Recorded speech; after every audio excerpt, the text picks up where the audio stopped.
சாய்ராம். இன்னைக்கு வியாழக்கிழமை. இன்னைக்கு சக்தி வாய்ந்த பிரார்த்தனை இருக்குது. இதில் நீங்கள் கலந்துக்கணும் அப்படின்னு நினச்சிங்கன்னா இந்த வீடியோக்கு கீழே கமெண்ட் பாக்ஸில் உங்கள் பெயர், கோரிக்கை, ஹார்ட் சிம்பிள் ஏன் கேட்குறேன்னா, நீங்கள் இந்த பிரார்த்தனையில் கலந்துக்கிறீங்க அப்படின்னு எனக்கு தெரியணுங்கிறதுக்காக உங்கள் பேரும் ஹார்ட் சிம்பிளும் இருக்கிறவங்க பேர் எடுத்து ஒரு பேப்பரில் எழுதி சயப்பா காலில் குலுக்கி போடுவோம். சயப்பா 3 பேர்த்தோட சீட் எடுப்பாங்க. அந்த 3 பேர்த்துக்காக சக்தி வாய்ந்த பிரார்த்தனை பண்ணிப்போம். யாரோட பேர் வந்துச்சு, எப்படியெல்லாம் பிரார்த்தனை பண்ணுறோம் அப்படின்னு தெரிஞ்சுக்கணுன்னா வெள்ளிக்கிழமை காலையில் போகிற ஷார்ட்ஸில் யார் பேர் வந்துச்சு, எப்படி பிரார்த்தனை பண்ணுறோம் அப்படிங்கிறத நீங்கள் தெரிஞ்சுக்கலாம். நம்பிக்கை இருந்துச்சு அப்படின்னா உங்கள் பேரையுமே கமெண்ட்டில் கொடுங்க. நிச்சயமாக சாயப்பா உங்கள் பேரை எடுத்து கொடுப்பாங்க. உங்களுக்கு உடனே நல்லது நடக்கும். கண்டிப்பாக நம்பிக்கையுடன் உங்கள் பேரை எழுதி கொடுங்க. நம்பிச்சு எல்லாமே என்னுடைய அழகான தங்கமே, வாழ்வில் நீ சுமந்து கொண்டு இருக்கும் அனைத்து பாரத்தையும் நான் கட்டாயமாகவே அறிகிறேன்.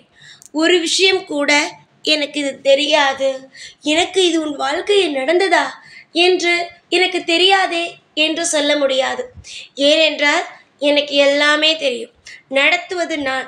உன் வாழ்க்கையில் நல்லது கெட்டது அனைத்தையும் நடத்துவது நான். எந்த ஒரு விஷயத்திற்கும் கவலைப்பட வேண்டாம். உன்னுடைய வாழ்வில் நீ சுமந்து கொண்டு இருக்கும் ஒவ்வொரு விஷயத்திலும் நான் இருக்கிறேன். இப்பொழுது உன்னுடைய வாழ்க்கையில் மிகப்பெரிய ஒரு விஷயம் என்ன தெரியுமா? பணம் இருந்தால் உன் வாழ்வில் நீ இதுவரைக்கும் தடைப்பட்டு கொண்டு இருக்கும் எல்லா விஷயத்தையும் தாராளமாக செய்து வெற்றியை பார்த்து விடுவாய். நீ உன்னுடைய மனதில் இருக்கும் ஒவ்வொரு விஷயத்தையும் என்னிடம் சொல்ல வல்லது பணம்தான் சாயி. இப்பொழுது என்னுடைய வாழ்க்கையில் மிக மிக பெரிய தடங்களாக இருக்கிறது. லட்சக்கணக்கில் கடனை வாங்கி வைத்திருக்கிறேன். லட்சக்கணக்கில் தேவைகளும் இருக்கிறது. நான் கடனை அடைப்பேனா, இல்லை தேவைக்கு ஏதாவது செய்வேனா?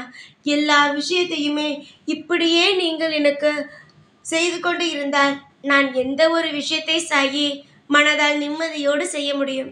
ஒன்று கடனை அடைக்க வைக்க வேண்டும், இல்லது நல்லது நடக்க வைக்க வேண்டும். இரண்டுமே இல்லை என்றால் வாழ்வில் நான் எப்படி சாயி நான் நிம்மதியாக இருக்க முடியும் என்று நீ கேட்கிறாய். தங்கமே, வாழ்வில் நிம்மதியாக இருக்கலாம். இப்பொழுது கஷ்டப்பட்டு கொண்டு இருக்கிறாய் நீ. ஆனால் ஒரே ஒரு விஷயத்தை மட்டும் ஞாபகம் வைத்துக்கொள். இப்பொழுது நீ கஷ்டப்படுகிறாய் என்பதற்காக இந்த கஷ்டம் நீடிக்கும், வாழ்நாள் முழுவதும் உனக்கு கஷ்டத்தை தரும் என்று மட்டும் ஒரு நாளும் நினைக்க வேண்டாம். ஏனென்றால் வாழ்வில் எதுவுமே நிரந்தரம் இல்லாத பொழுது உன் வாழ்வில் நீ படும் கஷ்டங்கள் மட்டும் நிரந்தரமாக இருக்குமா? நிரந்தரம் கிடையாது. இந்த உலகத்தில் பிறக்கும் பொழுதே அனைவருக்கும் ஒன்று தெரிந்திருக்க வேண்டும். நினைவு தெரிந்த பிறகு, அதாவது நீங்கள் படிக்கும் காலம் எல்லாம் முடித்த பிறகுதான் குடும்பத்தின் சூழ்நிலை என்னவென்பதை புரிந்திருக்கும். அதற்கு முன்பு தாய் தகப்பன் எல்லாவற்றையும் பார்த்து கொள்வார்கள் என்று இருப்பீர்கள். ஆனால் படித்து முடித்து வீட்டில் உங்களுக்கு என்று ஒரு பொறுப்பு வந்த பிறகுதான் குடும்பத்தில் என்னென்ன விஷயங்கள் நடக்கிறது, ஏதேது விஷயங்கள் நடக்கிறது என்பது உங்களுக்கு புரிய வருகிறது. புரிகிறதா? கட்டாயமாக உங்களுடைய வாழ்வில் நீங்கள் சுமந்து கொண்டு இருக்கும் இந்த வழிகளை நான் குறைப்பேன். விவரம் தெரியாத வரைக்கும் அம்மா அப்பா வீட்டில் இருக்கும் அனைவரும் பெரியவர்கள் அனைவரும் பார்த்து கொள்வார்கள் என்று இருந்தது. ஆனால் இப்பொழுது நீதான் உன் குடும்பத்தை பார்க்க வேண்டும்.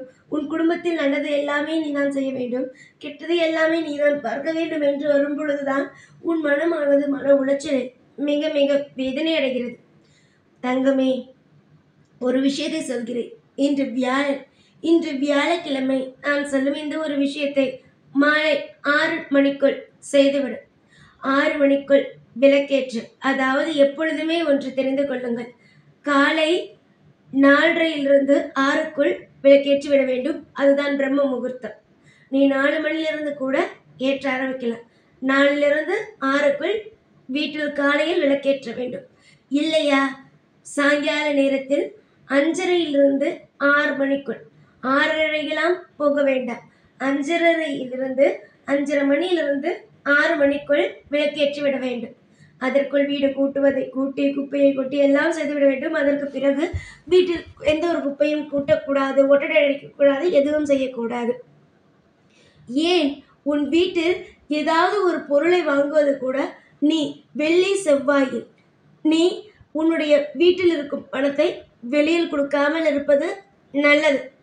ஒரு விஷயத்தை சொல்கிறேன், கேட்டுக்கொள். 5:30 6 மணிக்குள் மாலை நேரத்தில் விளக்கேற்று. 6 மணிக்குள் நான் சொல்லும் விஷயத்தை செய். என்னுடைய படமோ இல்லை சிலை மீதோ பச்சை கற்பூரத்தை நன்றாக நுணுக்கி என் மீது போடு. எல்லா தெய்வத்தின் மீது கூட நீ போடலாம். எல்லா தெய்வத்தின் மீதும் கொஞ்சம் கொஞ்சமாக தெளித்து விடு. பச்சை கற்பூரத்தை நுணுக்கி தெளித்து விடு. அது மட்டுமல்லாமல் என்னுடைய காலடியில் இன்று எலுமிச்சை பழத்தை என்னுடைய படத்திற்கு முன்பு வைத்துவிட்டு அதை அப்படியே விட்டுவிட்டு ஞாயிற்றுக்கிழமை அதை எடு. சரியாக புரிந்துகொள். இன்று 5:30 6 மணிக்குள் பச்சை கற்பூரத்தை எடுத்து நன்றாக நுணுக்கி எல்லா தெய்வத்தின் மீதும் கொஞ்சம் கொஞ்சம் போடு. என்னுடைய காலடியில் ஒரு எலுமிச்சம்பழம். அந்த எலுமிச்சம்பழத்தில் எந்த ஒரு சிறு புள்ளி கூட இருக்கக்கூடாது. அந்த எலுமிச்சம்பழத்தை என்னுடைய பாதத்தில் வைத்துவிடு. அதை இருக்கட்டும், வியாழக்கிழமையும் இருக்கட்டும், வெள்ளிக்கிழமையும் இருக்கட்டும், சனிக்கிழமையும் இருக்கட்டும், ஞாயிற்றுக்கிழமை அந்த எலுமிச்சம்பழத்தை எடுத்து சமமாக அறுத்து அதில் குங்குமத்தை வைத்து உன் வீட்டில் இருப்பவர்களுக்கு சுற்றி போட்டு உன் வீட்டிற்கு வெளியே வந்து நின்று அதையும் சுற்றி போட்டு நீ உன்னுடைய வீட்டையெல்லாம் தாண்டி ரோட்டில் போய் புளிந்து ஒரு பக்கம் ஒரு கணத்தையும் இன்னொரு பக்கம் இன்னொரு கணத்தையும் தூக்கி போட்டு விட்டு வாசலிலே கையையும் காலையும் கழுவி விட்டு திரும்பி பார்க்காமல் வீட்டுக்குள் வந்துவிடும். உன் வீட்டில் இருக்கும் கந்திஷ்டிகள் விலகும். உன் வீட்டில் தடைப்பட்டு கொண்டு இருக்கும் காரியங்கள் விலகும். தேவையில்லாத சில கெட்ட விஷயங்கள் உன் வீட்டை சுற்றி கொண்டு இருக்கும். கெட்ட விஷயங்களானது விலகும். இதை நீ செய்து பார். உன் வாழ்வில் இருக்கும் பணத்தட்டுப்பாடும் நீங்கும். அது மட்டுமில்லாமல் கந்திஷ்டிகள், பொறாமைகள், தேவையில்லாத தீய சக்திகள் அனைத்துமே நிச்சயமாக விலகும். சந்தோஷமானது உன் வாழ்வில் தானாகவே நிச்சயமாக கிடைக்க ஆரம்பிக்கும். என்னுடைய பிள்ளையே, வாழ்வில் நீ என்னுடைய பிள்ளை.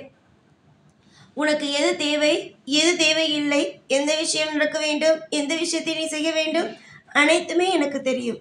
அதனால் எல்லா விஷயத்தையும் புரிந்து கொள். பொன்னான என்னுடைய பிள்ளைக்கு நான் அனைத்து விதமான வழிகளையும் சொல்வேன். காலப்போக்கில் எல்லாமே உனக்கு புரிய வரும். எத்தனை காலத்திற்குத்தான் நீயும் உன் வாழ்வில் கஷ்டப்பட்டு கொண்டே இருப்பாய். கஷ்டப்பட வேண்டிய அவசியம் இனிமேல் ஒரு நாளும் ஒரு பொழுதும் உனக்கு கிடையாது. இனிமேல் தான் வாழ்க்கையில் புதிதாக நல்ல நேரம் துவங்கப் போகிறது. இந்த நேரத்தில் ஏதாவது ஒரு விஷயத்தை தவறாக செய்துவிட்டு இது நடந்து விட்டதே, அது நடந்து விட்டது என்று புலம்பாதே. நல்லது நடக்கும் நேரம் உனக்கு வழியை காமித்து விட்டேன். அது போன்று செய். எவ்வளவு பெரிய தடங்களாக இருந்தாலும் நீங்கும். பணமானது உன்னை தேடி வரும். கட்டாயம் உன் வாழ்வில் சந்தோஷமான விஷயங்கள் நடக்கும். நல்லது மட்டுமே செய்யும் இந்த சாயிக்கு மேல் எல்லாமே உனக்கு நல்லதாகவே நடக்கும். கவலைகள் இருந்தால் தூக்கி போடுங்கள். வழியை காட்ட அப்பா இருக்கிறேன். நிச்சயமாக உங்கள் வாழ்வில் நீங்கள் கண்டிப்பாக மேலும் மேலும் முன்னுக்கு வருவீர்கள்.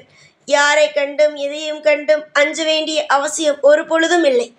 ஏனென்றால் உனக்கு தட்டி கொடுக்கவும் உன்னை ஏதாவது ஒன்றென்றால் தோள் சாய்ந்து கொள்ள நான் இருக்கிறேன். நிச்சயமாக ஏதாவது ஒன்றென்றால் என்னுடைய மடியில் வந்து படுத்துக்கொள். தோளை சாய்ந்து கொள். நிச்சயமாக நான் உனக்கு நல்ல வழி காட்டுகிறேன். எப்பொழுதும் எல்லா நாளும் உன் கூடவே தான் இருப்பேன். அதில் எந்த மாற்றமும் கிடையாது. சந்தோஷமாக இரு. எப்பொழுதும் உன் கூடவே இருப்பேன். இந்த சாய்நாத். ஓம் சாய்ராம்.